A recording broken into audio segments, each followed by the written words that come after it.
नमस्कार प्यारे बच्चों, स्वागत है मेरे मैथ मानिया चैनल में। तो कैसे हैं आप सब? आई होप आप लोग अच्छे होंगे। चलिए, आज हमारा टॉपिक है अर्थमेटिक प्रोग्रेशन।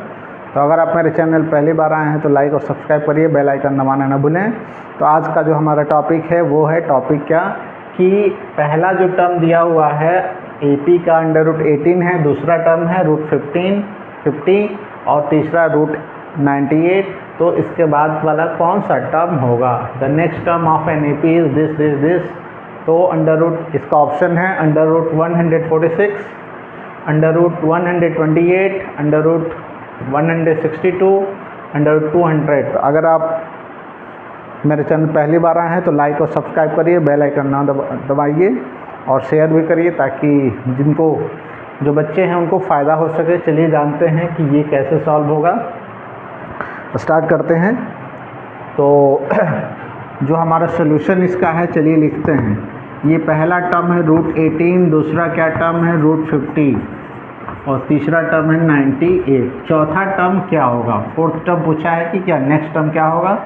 तो नेक्स्ट टर्म निकालने के लिए सबसे पहले हम लोग इसको, ये AP में है, लिख दिया है कि अगर AP में है तो नेक्स्ट टर्म क्या होगा। तो सबसे पहले फर्स्ट टर्म को हम लोग लिख सकते हैं 19, 9 to 18 यानी कि 3√2 लिख सकते हैं और 50 को लिख सकते हैं 5√2 और 98 को लिख सकते हैं 7√2। कैसे लिखेंगे? जैसे इसको आप समझा देते हैं। √18 आपका है तो इसको लिखा जा सकता है 9 × 2, 9 का रूट होता है 3√2।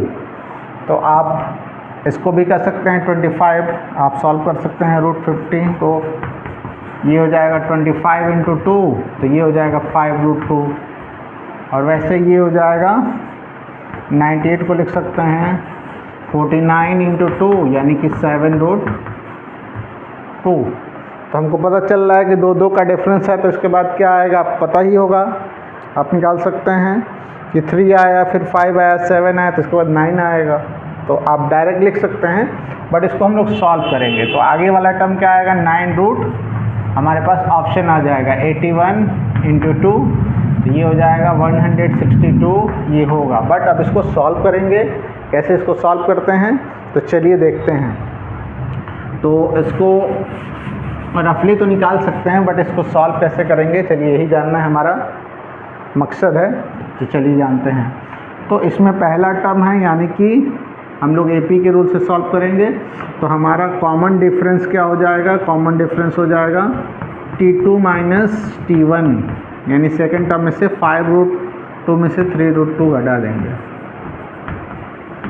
तो ये हो जाएगा 2√2। ये कॉमन डिफरेंस, इसमें से भी घटाएंगे तो 2√2 आएगा। तो यानी कि फोर्थ टर्म का फॉर्मूला लिख लेंगे। यहाँ भी और भी निकाल सकते हैं T3 - T2, 7√2 - 5√2, ये हो जाएगा 2√, दोनों सेम है इसलिए AP में होगा। तो हमारा चौथा टर्म का फॉर्मूला होता है A4 का फॉर्मूला होता है, या T4 भी लिख सकते हैं। ये होता है A + 3D। यहाँ पर A की वैल्यू रख देंगे तो ये हो जाएगा 3√2 + 3 × 2√2। सॉल्व करेंगे 3√2 + 6√2, इसको जोड़ देंगे तो ये हो जाएगा 3 + 6√2, कॉमन कर लेंगे 9√2 आ गया और इसको लिख सकते हैं 9 × 9 = 81, 162। तो ये इसका आंसर हो जाएगा, इसका कंप्लीट आंसर है। आई होप आपको समझ में आ गया होगा। अगले वीडियो में मिलते हैं AP के कुछ क्वेश्चन लेकर के। तो जय हिंद दोस्तों।